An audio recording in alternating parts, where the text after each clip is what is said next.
All right, everyone, welcome back to Schmattz Outdoors. Today we're going to do my annual lessons learned video.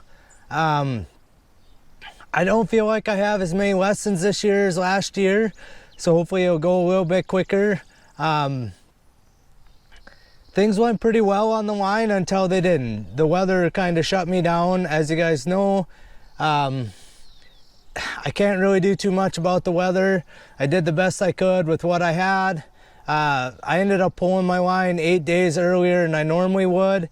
And of course, a few days after I pulled the line, it warmed up a little bit again, and I probably could have kept going, but it's just, with gas the way it is, I had a very successful season in my mind up until that point.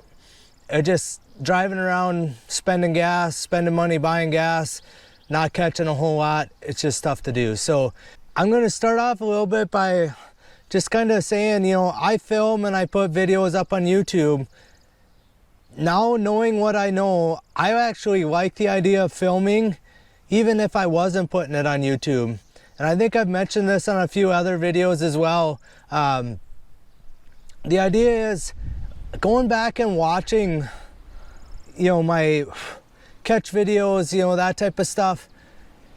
I actually notice quite a bit of stuff while I'm watching my videos that I don't necessarily notice, you know, in the moment. You know, there's a lot of excitement about having a catch depending on what it is. I mean, I'm excited about every catch, honestly, but you know, coyotes, raccoons, fox, badgers, you know, otters, weasels, I'm really excited about those catches. Muskrats a little bit less. Mink I'm excited about because I don't catch that many of. You know, muskrats you just catch quite a few in a day, so it's, you know, I lose a little lackluster towards the end of a day. But anyway, but filming helps me kind of notice stuff. Rewatching the film helps me notice stuff that I wouldn't probably otherwise notice, or I didn't maybe notice the day of, or if I did, I just didn't make a mental note of it. All right, we're gonna get right into the list here. Some of these things are kind of recaps from last year's lessons learned, and some of them, you know, repeat offenders for me. First thing I have is, I've had people ask me all the time, why do I talk about the weather so much? So I talk about usually in the, you know, beginning of my day video, you know, when I'm here at home or when I get back home in the evening. The reason why I talk about it is, you know, different wind conditions, different temperatures, all these things I've noticed over the years play a difference in my catch rate, and it varies per animal. Let's talk about wind direction. Wind direction to me and speed are very important. I set up most of my sets. We have a predominant northwest wind in my area, you know, throughout most of the fall, or almost all the time. It's northwest right now, honestly. So I put all my coyote sets with the idea that the coyotes are going to be running on the south side of fence lines or on the east side of fence lines, and my set is going to be on the south or east side of the fence lines, so it's going to be right in front of their nose. Or if I can't set on that side, because I don't always have permission on both sides of each fence line, if I'm on like the north or west side of a fence line, I make sure I have, you know, a pretty strong lure to hopefully draw the animals across the fence lines. Raccoons, I don't know that it matters as much, honestly. Even in windy days, I feel like, you know, most of the time they're somewhat protected.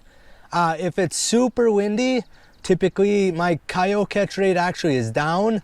Anything over maybe 15 miles an hour, maybe up to 20, then you'll see a pretty drastic drop in my catches, coyote catches, or actually all catches.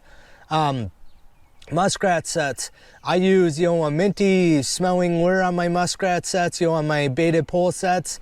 I want a little bit of wind, but typically whichever way the wind's blowing, if it's out of the north, I will make catches on the south side of the road, because the sets along the road are blowing the scent out onto that slough.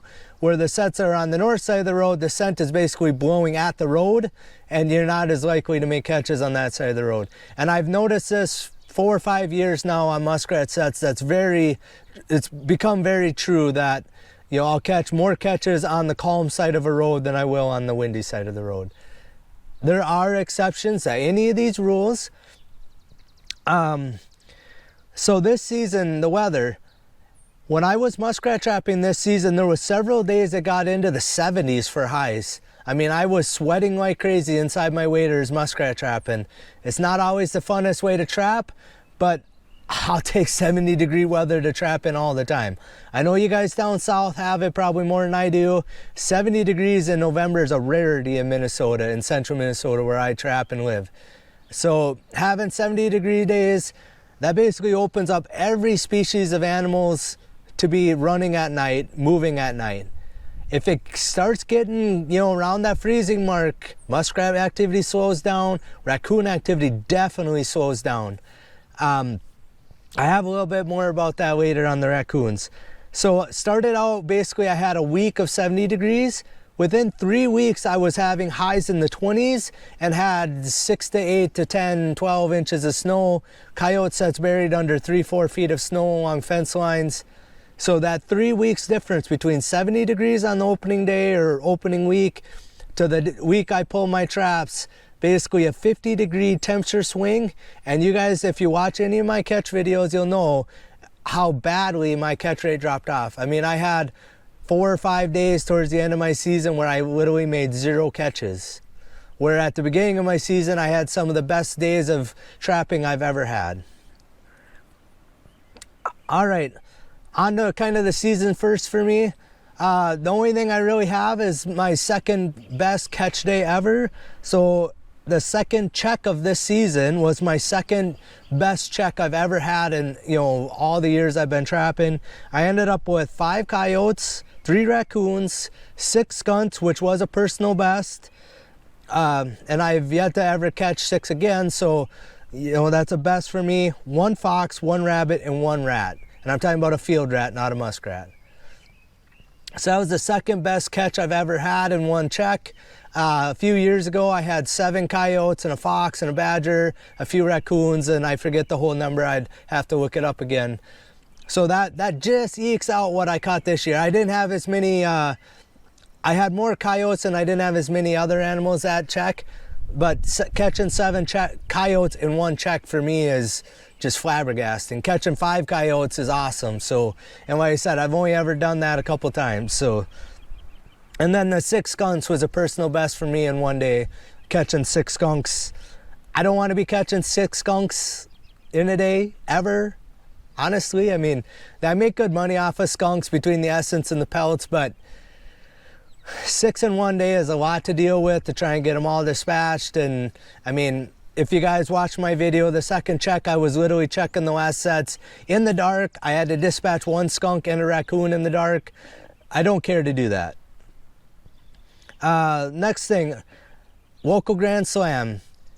So in my area here, I cannot legally trap fisher or bobcats or marten. Otherwise, I can. Every other animal is legal to trap in the area of Minnesota where I trap. So again, this year I caught what I'm calling the local Grand Slam. So every species that's in my area that I can legally trap, I caught. The only thing I didn't have this year, which I did catch a fisher last year and I had to release it, or 2 years ago. This past fall, I did not catch a fisher, but otherwise I caught all the other species. So I ended up with a fox, a coyote, a badger, raccoon, skunk, muskrat, beaver, mink, otter, and a weasel. And you guys can see in the weasel is usually the last one just because they're still brown in my area. But the 1st of November, I've actually seen several of them over the years that are partially brown anyway at the 1st of November thereabouts. So I typically wait about mid-November before I put out my boxes to make sure that they're fully white before I start trapping them. So it kind of ends up being the last animal that I catch for the local Grand Slam. But again, the otter is the one animal that always kind of evades me. I was lucky enough to catch one in a beaver set, 2 years ago. This past fall, I was lucky enough to actually purposely set and catch an otter in sets meant to catch the otter. So again, that's kind of a first for me as well. I didn't have that on my list, but I probably should have. So some other kind of miscellaneous things, and then we'll go through each species. So I need to get an earlier start on some days. So my second best ever catch day, I kind of had slept in a little bit from the morning before because it was a long night. I didn't get going. It was like 8:30. Normally I try to get going before 8 o'clock. So it was like 8:30 before I got moving. Well, I ended up spending a half an hour in the dark checking sets. So I don't want to be going right at first light. I usually, right as the sun comes up, that's when I want to be going. Because there are still coyotes moving. I do see coyotes once in a while moving while I'm driving around. And I actually have shot a few while I've been driving around over the years. I didn't do any of that the last couple, but I have in the past. So I don't want to get going like super early, but I need to make a better effort to make sure I'm going, you know, at sunrise roughly every day to hopefully kind of mitigate the back end troubles I had of checking sets in the dark, but also to give me a little more time on the actual line to add sets and that type of stuff. And we'll kind of get into that too. The next kind of thing I have is just time management, kind of goes with the last one. I try to be very efficient on my line. When I'm running, I mean, I'm making the same coyote set over and over again. Before I even start the season, I already have all my coyote sets marked with which baits, lures, traps, all that I'm going to use at each specific set. So when I get to a stop, I look on, I have the My Trapping app on my phone. I look at that app, see what I need to put there, get out, make the set, and I'm gone. Making muskrat sets. I don't make one pole set, walk out and put it. I make enough for whatever slough I'm at. So this year I put 2 on each side of the road, or 2 next to each other, a 110 and a foothold with a bait above it, and the 110 had a carrot on the trigger. I made, if there's a slough, the road cuts a slough in half, I'm making 4 sets, so 2 for each side of the road. But I'm also probably doing both ends of the slough at least. So when I stopped, I was making 8 sets at once, or 8 pole sets or more at once, kind of depending on how many I was going to put in each slough. So when I'm putting traps on poles and all that, I'm doing it all at once. Then I walk out and put 2 on this side, 2 on that side, drive the other end of the slough, 2 and 2. Saves me a lot of time. Try to be efficient. Do the same thing over and over again to try and speed yourself up on the line. But time management kind of got to be an issue for me this past year. I felt like is an issue. I mentioned it multiple times in my videos. I had like 20 places I could have put more coyote sets in. And I'm not talking like 20 sets. I'm talking 20 locations. So some of them could have been 3, 4, 5 coyote sets. So, I mean, we could have been talking 30 plus coyote sets I could have actually got in this year that I didn't because I just didn't have good time management. And I kind of, I was making so many catches the way it was that I was having a hard time keeping up. So I was kind of hesitant to add sets, and I definitely should have been adding sets. Because again, that's kind of how you prevent the 0 days. You know, the more sets I have out, the more opportunities I have to make a catch. One thing that I made a note of, and I didn't do a very good job of it, is filming non-catch sign and activity for you guys. And I'm going to try and make a point to be better at this next year. So I do have sets that have been messed with, especially on pole days. I did film some on the pole day of where coyotes had been around my coyote sets. I need to make a better effort, and I feel like you guys will get some benefit out of me showing you non-catch related stuff while I'm out on the line. Whether that's, you know, activity up to my set. I need to do a better job of showing you guys what a deer stepping in your trap looks like, what the set typically looks like, a coyote set, what the set typically looks like when a deer steps in it, as opposed to having like an animal pull out of it, because they look very different. I have lost animals in coyote sets. I lose, you know, once in a while I lose raccoons or skunks and that type of stuff in coyote sets. I typically don't lose coyotes, but you can. But yeah, there's a difference between a deer stepping in your set and a coyote or anything else pulling out of your set. And I haven't done a good job in the past showing that. So that's on my list next year to try and be a little more cognizant of and actually showing a little bit more of the non-catch related stuff. And then the last kind of miscellaneous thing, and then we'll get into each species. I had a few people ask me why I had the video called Slow Days. 2 checks, 0 catches, but I actually showed you guys. It probably wasn't the most entertaining video, but I want to make a point of the reason why I almost didn't put that video up, and I almost just skipped over it, just made a quick note at the next video saying I went two checks without making a catch. But I felt like it was important to show you guys I don't make catches every day. There are days that, you know, I have 0 catches. You know, the previous season I did pretty good. I only had 1 day where I didn't have catches. The year before that I had 0 days. I made a catch every day I was running my line. This past season it was a tougher season, and I feel like I need to show you the bad with the good. I like showing you guys when I have a pickup load of fur, but it's also important to know that I don't make catches every day. And if a trapper tells you they make catches absolutely every check, they're lying to you. They have 0 days just like everybody else, and I felt like it's important to show that and not just show all the good catches and all that stuff. That, you know, I am human. I run, you know, 90 miles a day this last season, running, I don't know, anywhere around 100 traps, land traps, and I had roughly 100 water traps out. I make 0 catch days as well, and I felt like it was important to show that. All right, on the animals, muskrats. Number one thing, I played around with the orientation of the carrot on my trigger. So I have a couple different bait clips. I'm using the Hags bracket, which is on the spring eye of the 110. And I'm using some Sun Valley Supply ones that kind of grab the jaws, squeeze the bracket, and the bracket's on a electric fence post. That style of a thing, the carrot has to be on one of the, just a single trigger running like that. So your trigger's running sideways. That Sun Valley Supply, you can't tip your trap the opposite way because it won't clamp onto that bracket right. So it has to be this way with a trigger or a carrot on the trigger, and I typically have it on the top with the water line about right at the bottom or bottom to the middle of the carrot. I like to have more of my carrots showing in case there's waves or anything else.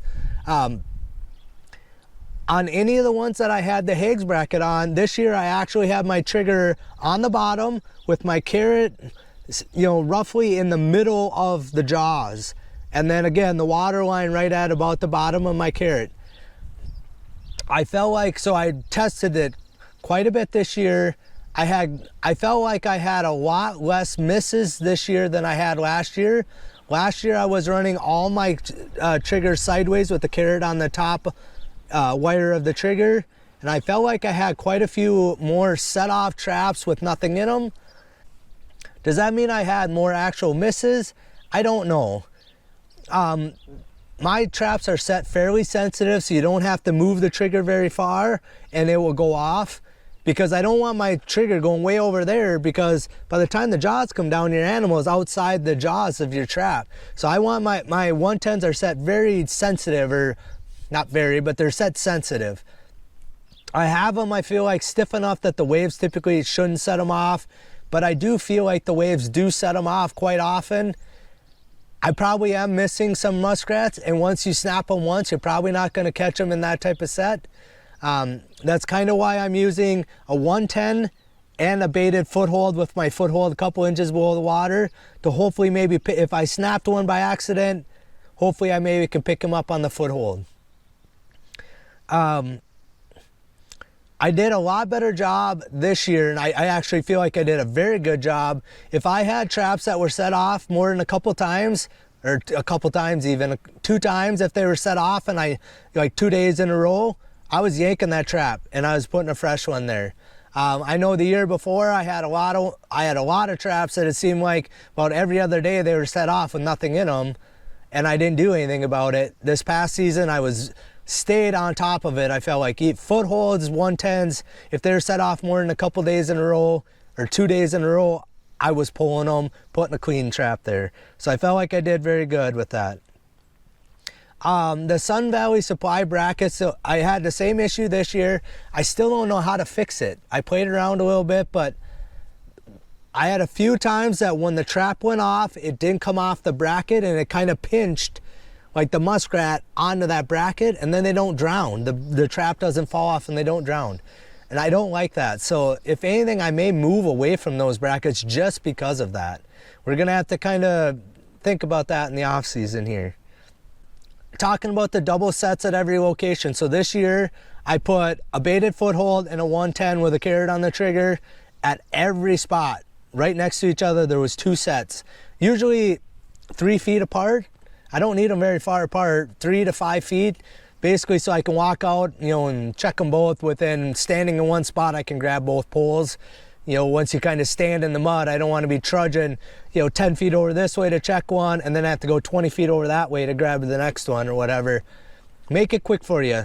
They only got to be just so the animals can't get into the next trap over or splash enough to set it off. I think I had that happen a couple times this year, and then I moved my sets a little farther apart, and then that kind of solved that. But I felt like that helped my catch rate quite a bit. I didn't have very many doubles where I actually had 2, but I did have a few this year. You know, so if I'd only been putting 1 set, you know, I may or may not have ever caught that second muskrat. And that's true really with coyote sets and everything else. As you guys watch my videos, you'll notice I typically only put 1 coyote set in a spot unless I have history with that spot and know that it's going to produce year after year. Then I've started putting more doubles and that type of stuff.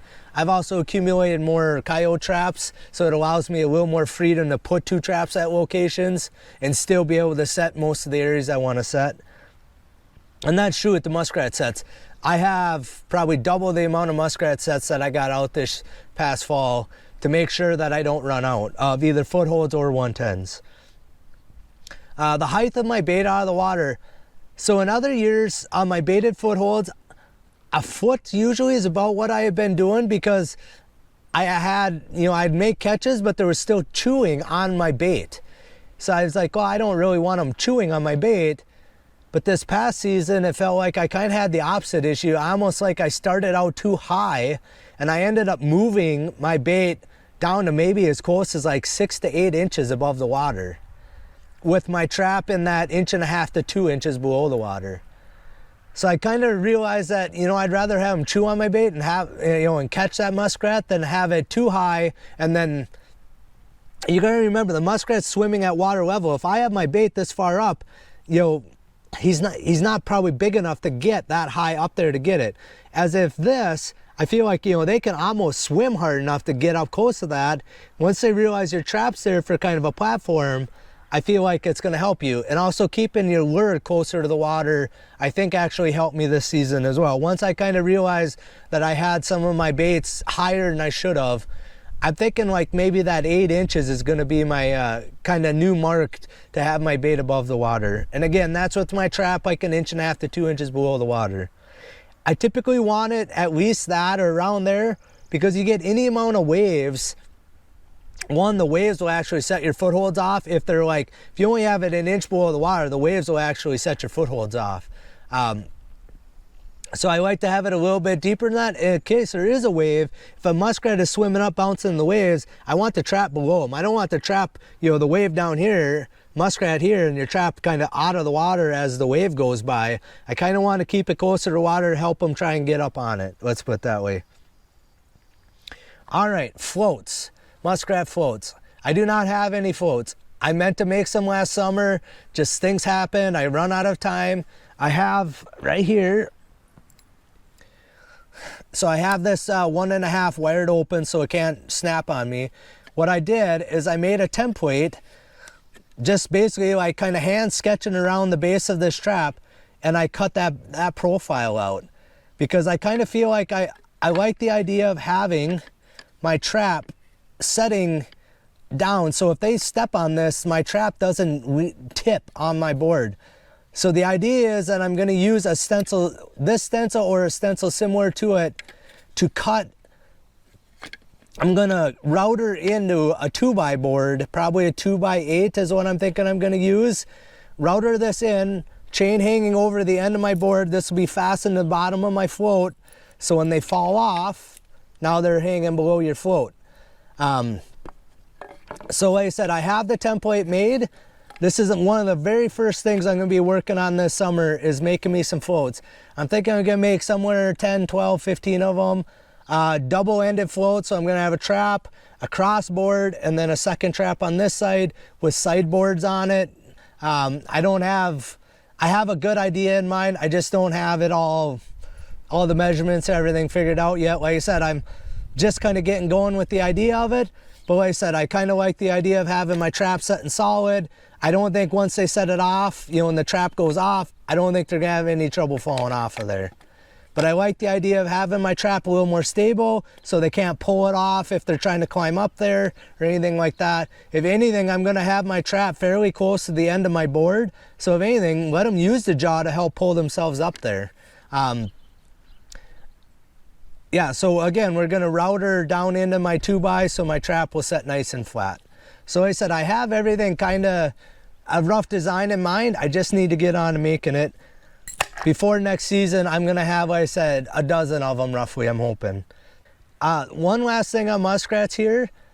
There was a couple of the smaller size sloughs, and I made comments in them while I was making catches. I make,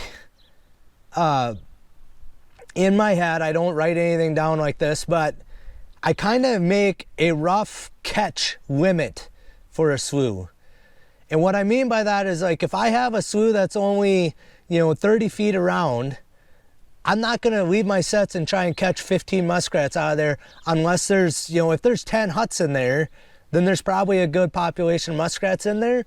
So every slough, I feel like we should be making, and by we, I mean even myself, or myself more than anybody else, make a limit of how many catches you want to make out of a slough and stick to it. If you know, when I had one slough, I had a couple sloughs, I only had one set in there, and they were, the reason why I only had one set is they were very small sloughs, and I had a limit of 4 muskrats. If I caught 4, I was gonna pull my sets, and I only ended up catching 3 out of the 2 sloughs that I had. It was the 4 corner slough, and in each of the corners I had a limit. If I caught 4, I was gonna pull my set out of there. So I didn't want to put 2 sets in there with the idea I didn't want to, like, you know, just start doubling and doubling and doubling, you know, muskrats in there and end up trapping out that slough. There are bigger sloughs where I don't care. I mean, I'm only trapping along the roads, as you guys can see. I'll leave my sets there for as long as I possibly can, as many sets, and I'll try to catch as many as I can, because I'm only trapping, you know, say I'm only trapping 10% of that slough. There's muskrats on the far end of some of these sloughs that aren't going to get up around where my sets are at. So on those, I don't necessarily need a limit, but on some of these smaller ones, should be setting a limit for myself.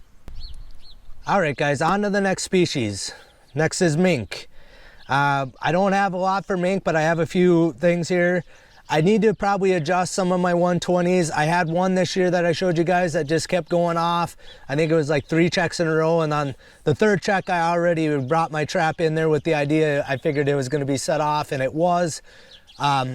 So I need to play around with the sensitivity of my 120s, and I have wood pans on them. With that, I plan on redesigning my mink boxes. So I have some that are only this long with my trap, and then I throw my bait in the back. I have some that are about, I don't know, 15 inches long. And again, my trap is typically right in the front with the bait in the back. I have, all of them have wire screens on the back, so they're wide open. I kind of wonder if the mink can see through your box. I like the idea of the airflow. That's why I built them that way, and I had some people tell me to build that design. But I kind of wonder if the mink can actually see through your box, and they're not seeing what they want to see, and therefore they won't go in there. I had tracks in front of my boxes several times this year, and I never caught one in my mink box.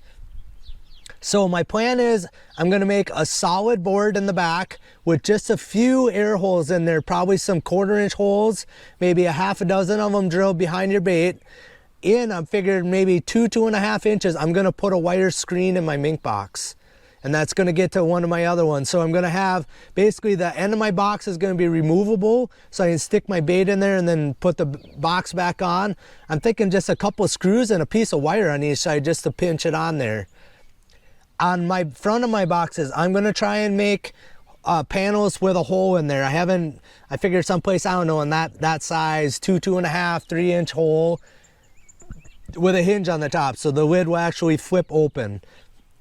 And that means I'm gonna have to get my trap recessed into my box so it can go off without it hitting the bait screen in the back or hitting my front cover. And again, I have kind of a design in mind for this. I kind of think having a little more of a darker hole, you know, so like they can actually smell your bait and lure, but actually have to like get into your box and actually to, you know, investigate it. While you're screening there, I had a terrible time this year with losing my bait. Whether it was weasels, mice, moles, whatever. I had a couple of my boxes that were there. Most of the time I had them out, only to go pull them, and basically I had no bait left. I need to make, that's one of my next things. I need to make sure that I am checking my bait on a more regular basis in all my mink boxes. And the weasel boxes I have to open every day so you can see whether your bait's missing or not. You know, and as much as they eat my weasel boxes, they're eating probably just as much my mink boxes. So within a few days, my bait could be completely gone out of a mink box.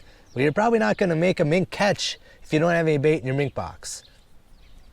Talking about bait. So this past season, I used beaver meat. I cubed it up into like 1-inch squares, and I used carp, again, cubed into 1-inch squares. I feel like I need bigger chunks of meat. I was hoping to catch a nuisance beaver this spring, but it didn't happen. I had one job I tried to do. I think the creek washed him out. The creek had raised 6 feet in a matter of days, and I think the beaver moved out of there. I didn't catch him. I tried last weekend for 3 days and never had any messing. There's no fresh sign there anymore. He didn't mess with any of my sets. But I was hoping to catch a beaver. I'm hoping to have fist-sized chunks of bait. Friendly little wood tick. So I'm hoping to have fist-sized chunks of bait next season, you know, a big chunk. So if the animal gets into my box, they can see the chunk of bait in there. And I also feel like that's going to stay fresher a little bit longer, give off a little more scent than just having 1-inch squares.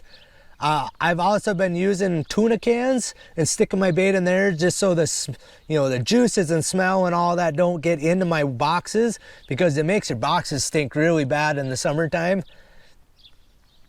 I don't know. I'm kind of thinking having that smelly box might actually help you a little bit. So I don't know if I'm going to still use the tuna cans or something in there to keep the meat and whatever from soaking into my boards. But again, doesn't matter. Next thing is, if I have my trap next to a slough, you know, before it freezes up, as it starts to freeze up, I need to make sure the chain of my trap and the springs and everything else in my trap are not froze into the ice or froze to the ground. Because I had I had one trap actually set off where the trap couldn't even go off because the one side, the spring was froze. So when it went off, the trap kind of jumped out at an angle and I didn't have whatever set it off. You know, that could have been my mink in my mink box that I missed, or he could have pulled out of it because my trap was froze down. So I need to make a point of being better at, when it starts to freeze up, either move my boxes a little bit or put something under, like just take some bulrushes and put them under the chain and that type of stuff, so my chain isn't froze down, you know, or froze into the ice. It also makes it a real pain in the butt to pull your boxes when you can't get your trap out of the ice. And you know, you have to chop the ice to get your trap back. The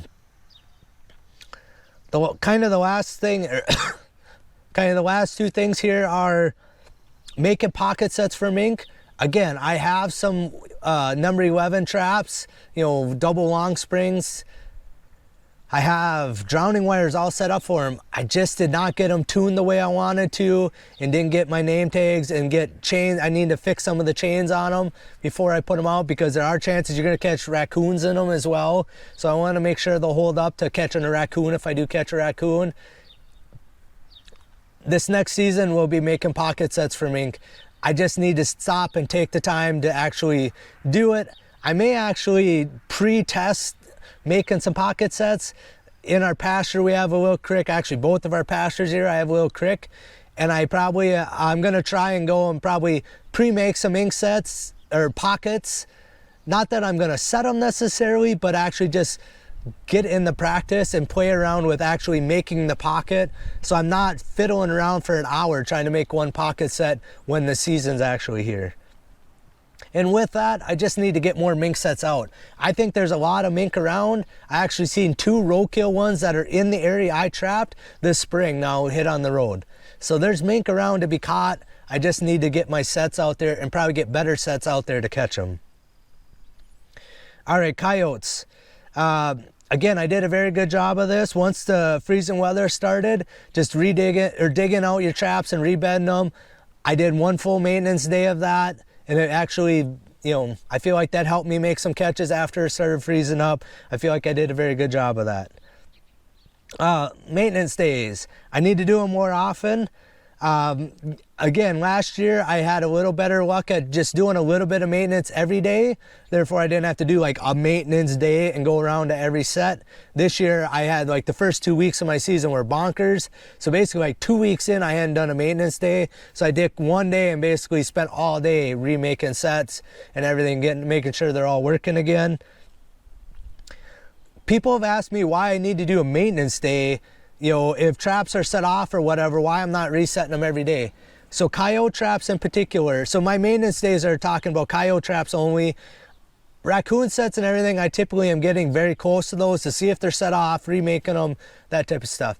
Coyote sets, I do not want to be driving out to my coyote set every day. And that's actually one of my other points. The farmers don't want me driving out to my coyote sets every day. If they're deer hunting, they don't want me driving right up to their deer stand, to check a coyote set when there's nothing in there. They also don't want me packing down a road going across their fields. The more you drive in one spot, the harder it's going to get packed down. And it actually affects their crop growing the next year if you get too much compaction in one area. So what I do, all my sets are 1/4 mile to 1/2 mile off the road, but they're in places I can see them with binoculars without driving right up to them. So if a trap is set off by a deer, unless I can see my pan cover, I may not be able to know that that trap is set off, dug up, anything like that. It may not be working in any sort, and I may not be able to tell that from the road. Again, doing the maintenance day just goes around and you're checking every set, you're rebaiting and worm if you need to, remaking them, all that. That's what the maintenance days are for, because I don't drive out to every set every day. I check them with binoculars, I have them in locations. Even if I have a skunk caught or or a rabbit or anything, something small, I have them in spots where I can see them with binoculars. I have a 15 power binocular so I can see them very clearly from the road without driving out to them. So it also keeps my scent down around my set. Some guys say scent doesn't matter. My traps, I typically do better starting, say, day 3 and on after I make a coyote set. And I kind of think there's a little bit, like your human set dissipates. I think sometimes your bait and lures are almost too overpowering for animals once in a while. And I think it just kind of settles in. And I feel like that makes that set better after like setting there for 3 days. So by not driving out and every day is kind of keeping my scent down around my traps. Next thing, I need to get better at making extra sets when I make a catch. If I make a catch or even 2 in one spot, I need to be adding an extra set. It's a annual thing for me. I say it every year. It's just tough for me to do. So the next thing on my list was trail cameras. 2 years ago, I had a few trail cameras on sets, and I didn't get any catches on film, but I did get one coyote come walking by, checked my set out and left. So I was hoping to put a few more trail cameras. I would put some trail cameras on some coyote sets this year. I just didn't get it around to it. I had them ready. I had batteries and all that stuff. I just never put them out. I need to find better ways to hide them. What I did a few years ago is I actually just went 10 feet out in the field and just pounded in a fence post upside down. So I had like the little plate on the post to hold my trail camera there. I feel like I probably need to hide them a little better. So that's kind of going to be my focus a little bit for this next season. Next thing is pan covers. So I use muffin wrappers on my pans to cover my pans. I did read in the Fur Fishing Game, or it might have been Trapper's World, I think it was Fur Fishing Game, where a guy did was testing pan covers. What do you like? Metal screens and all that, which I absolutely hate. So I use muffin wrappers. They're kind of a pain to find. You can't always get them. So I typically stockpile them throughout the year to make sure I have enough of them. But he was using paper towels. So he took a paper towel roll, cut it in half, you know, like the single sized ones, the ones that are only like 5-6 inches wide, and then he cut the roll in half, so basically he had a roll of pan covers. So I'm gonna give that a shot this next season. I'm gonna play around with it before season. You know, just go out in my food plot here, out on the edge of the field. I'm gonna actually make a coyote set. I probably won't stake my trap down, but dig my bed like I normally would, bury my trap, the whole work, put a pan cover on it, just kind of see how a paper towel, you know, a square chunk of paper towel holds. If it gets wet, it's gonna absorb a little bit of moisture, but it's all it's got to do is just keep the dirt from going underneath your pan. So I might give that a little shot in the off season, or play around with it a little in the off season. Next thing, I've explained this a few times. So I have like a roughly 10-foot long rope in my coyote bag. So from my trap, I go out into the fence line or the trees or somewhere out of the way, and I put a gray electric fence post in to mark my set at the length of that rope. So if we get snow like we did this last year, I can basically hook my rope on that fence post, stretch it out, and then I use my stake driver on the other end of it and poke around until I clink into my trap or set my trap off, then I know where my trap's at. For some reason, I had some of them that were like a foot or 18 inches off. And I felt like Dad was helping me set a lot of the coyote sets, and I felt like I was kneeling down by the set, he pulled it tight, put the post in, but gosh darn it, I had a hard time finding some of my coyote sets in the snow. I mean, I spent a half an hour plus trying to pull a few sets because I couldn't find my trap in the snowbank. So I need to make a better effort to make sure that those poles are exactly where they need to be, the exact length for my set they need to be. Next thing, birds and coyotes. So I've had a few people ask me about this. So supposedly, if an animal is healthy, they will clean all the burrs out of their pelt. So they don't like burrs pulling on their fur any more than, you know, we want gum in our hair. I don't know what it is about my area. We have a lot of burdock and cocklebur, and we get some bootjacks and a few other things. There's probably other names for these things. The burdock is the main culprit in my area. Cocklebur are fairly easy to get out of pellets. Burdocks, they kind of fall apart, have little seeds inside of them. I don't catch coyotes without burrs in them. I mean, they'll either be in the neck, on the front or back of the neck.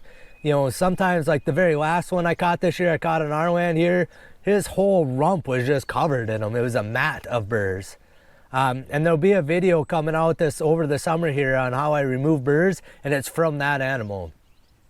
I remove all the burrs, or as many as I can, except for the tails of both fox and coyotes, before I skin them. They're a lot easier when the animal's whole, to kind of, you know, holds the pelt in place to pull the burr apart and get it pulled out of the fur, you know, without damaging, you know, pulling any more of the hair than you have to. So I do it all before I skin the animal, except for the tail. But yeah, I get burrs in my coyotes. I feel like I catch healthy coyotes, they just still have burrs. I think there's a lot in the farm country where they're running. I think they're hunting for rabbits, pheasants, whatever, and they're in the higher stem count, brushier areas, which is where the burdock happen to be. So I don't know. I'd love to be catching coyotes one after the other that don't have burrs.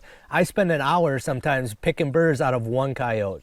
On days like, you know, my second best catch every day, I actually have a separate freezer. Once in a while, I will not pick them before I skin them, but I will skin them and I will keep them separate from all the rest of them. So I know when I take those out of the freezer that I have, you know, half an hour of work to do to each one of them before I start fleshing them.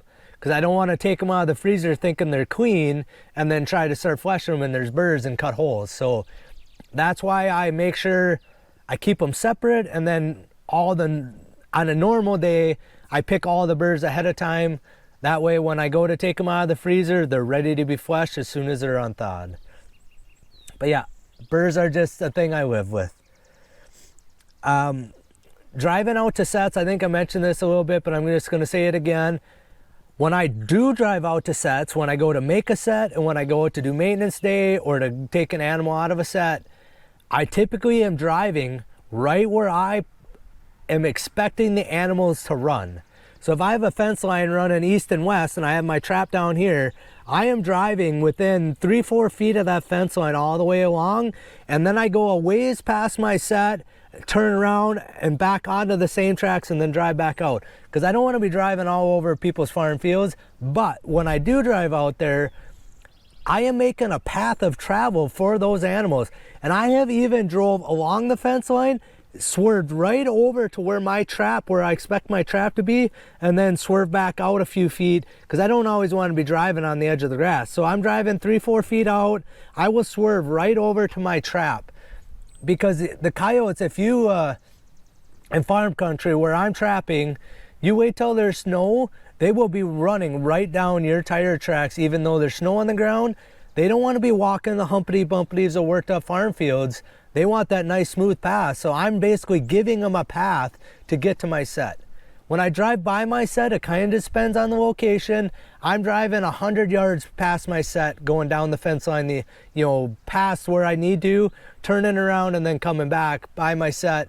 When I make my set, the first time I drive, I make that path, and then I stop and put my set in on my way back, going back towards the road. So again, I'm kind of giving the animals a path to travel, easy path to travel. Again, out in a pasture, different things like that, it doesn't matter, but on the edge of a farm field, if I can, I am making a path to travel with my truck tires. Last thing, and I had issues with this year, cable stakes for coyote sets. The ground was dry and rock hard, 18 to 20 inches deep this year. So I had to pound pilot holes to get my heavy duty Berkshires to pound in without breaking the tips off. And even then, I still had a few that I didn't get all the way in, and I had a little bit of cable sticking up. I absolutely hate that. The reason why I hate it is that cable always wants to stay straight up and down. So you got to try and get it folded over, pound it in the mud or in the ground the best you can to hold it down. So when you put your trap on top of it, it's not like trying to poke under your trap. The last thing that I really do not like about leaving them that way is, to me, it just gives coyotes a spot to chew.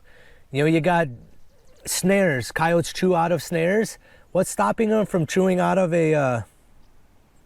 chewing your cable stake off? So I don't want to leave them sticking out of the ground unless I absolutely have to.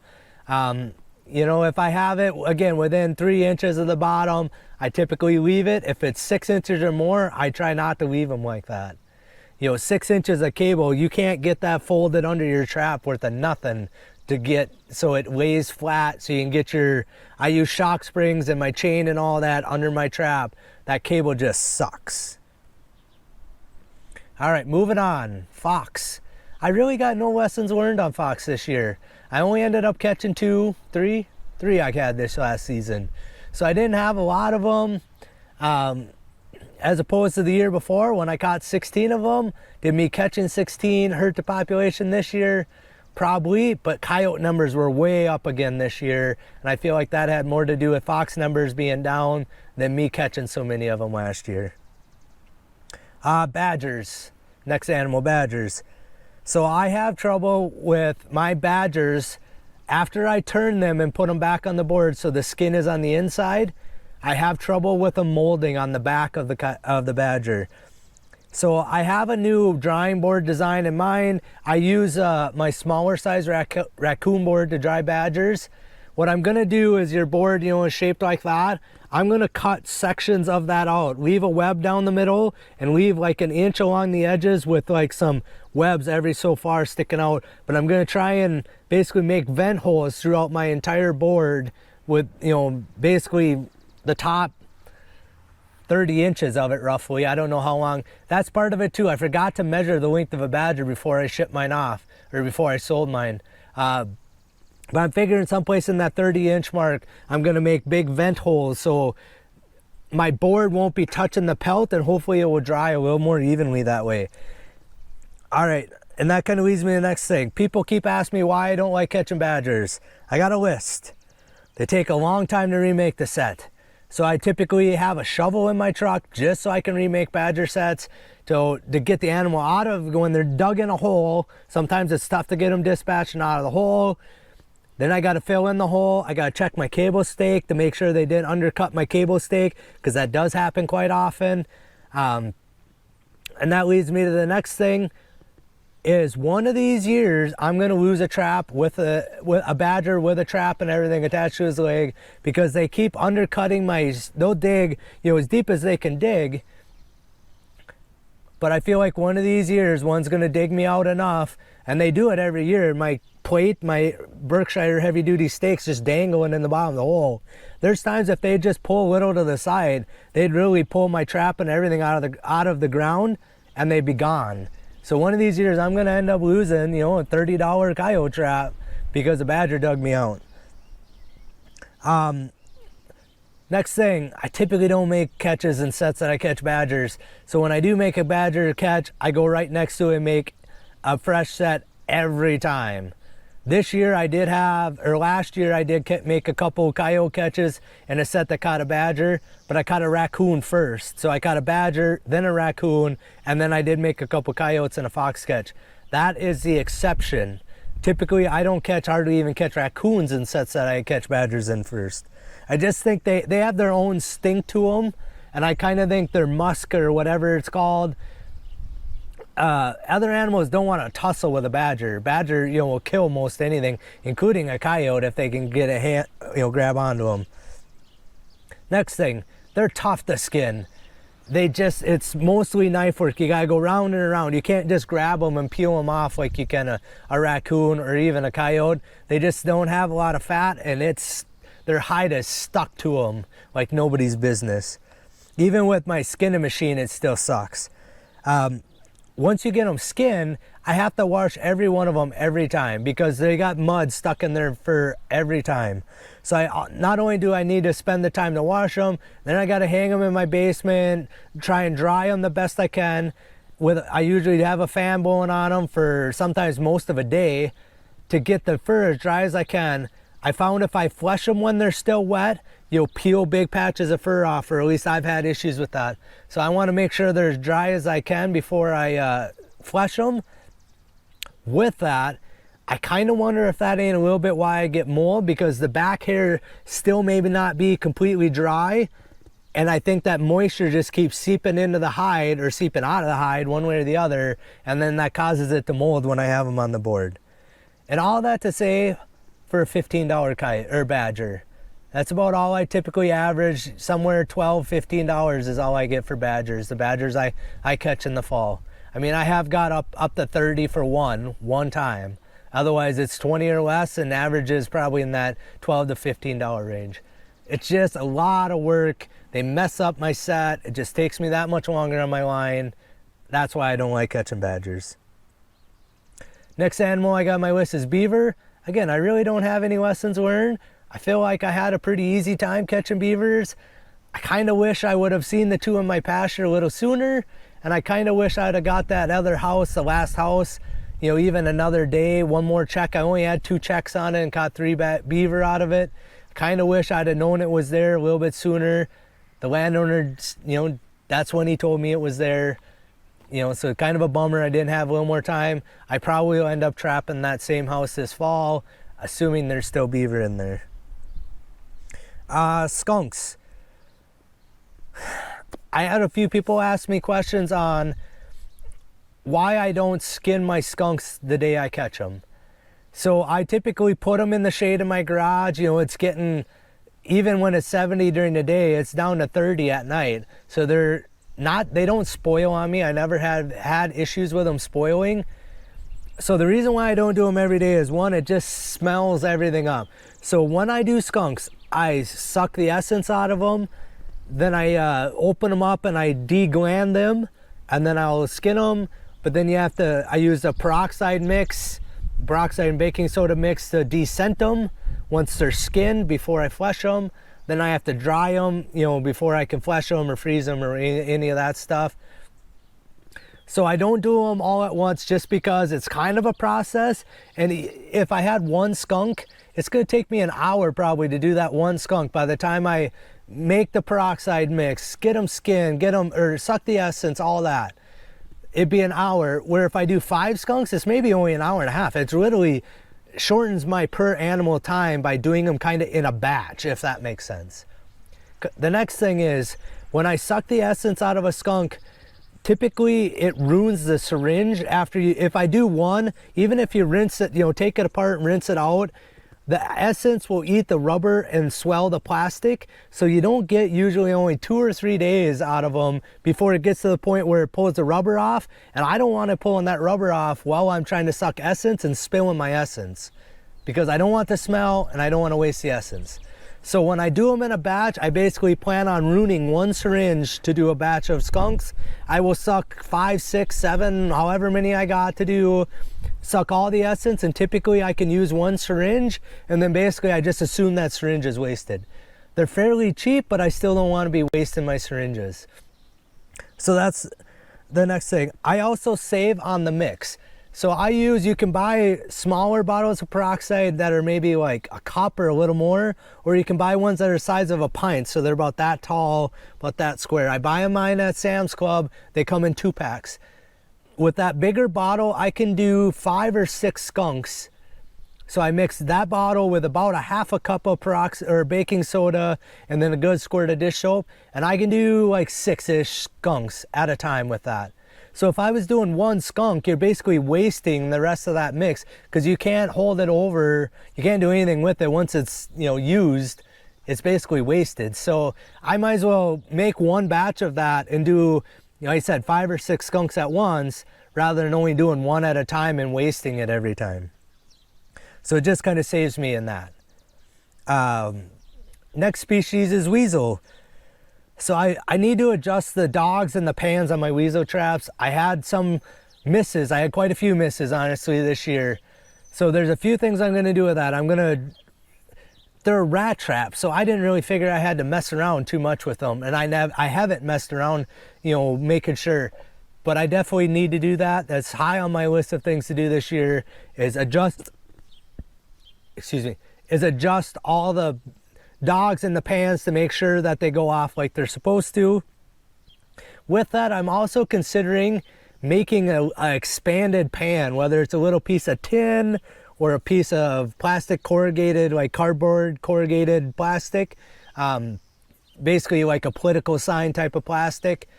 Expand my pan out, because I feel I had both weasels and I had mice and moles going around the side of my pans and not setting my trap off. So I'm probably going to play around a little bit with an expanded pan. That's going to add a little bit of weight to the pan, so I might have to adjust them a little bit to have a little more tension on them so they don't just free fall by the weight of that expanded pan. Yeah, so I had missing bait. I had a lot of set off traps with weasels, so kind of frustrating when I was trying to catch that 1 weasel to get my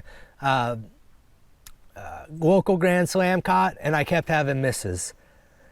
And then the next thing is, I built some more weasel boxes this last summer, and I did have a few of them out. I didn't get all of my weasel boxes out. I'm going to set a goal next year of trying to catch 10 weasels. And I don't know if that's possible in my area.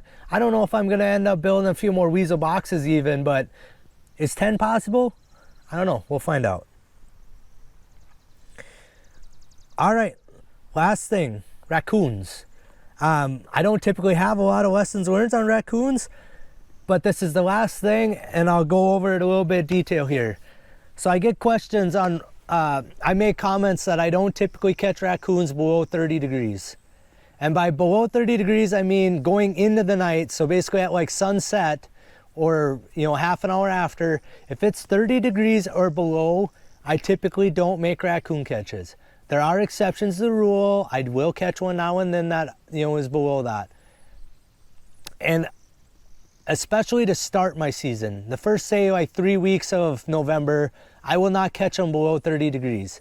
So I kind of think it's still warm. I still think, they aren't fully prime yet at that point, and I kind of think it gets below 30 degrees, they den up, they hole up someplace, they're trying to stay warm, and they might move a little bit right at dark or a little bit right in the morning, but I think for the most part they hole up for a few days until you get a little bit warmer day, and then all of a sudden my catch rate will pick right back up again.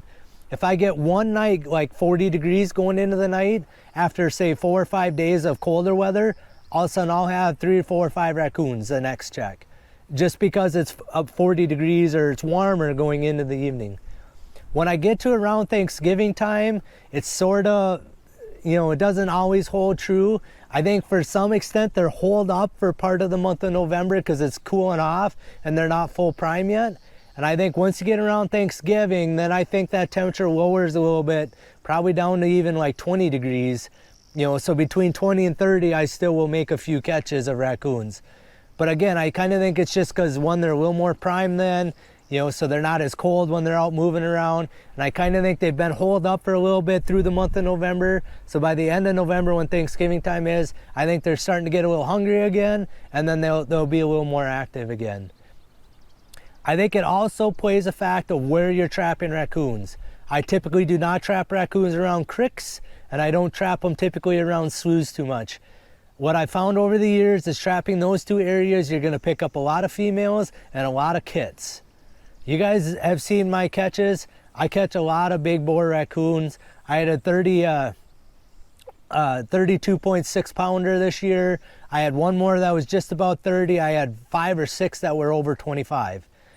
Those are the size of raccoons I'm after. You know, they're stretching 4 to 6Ls.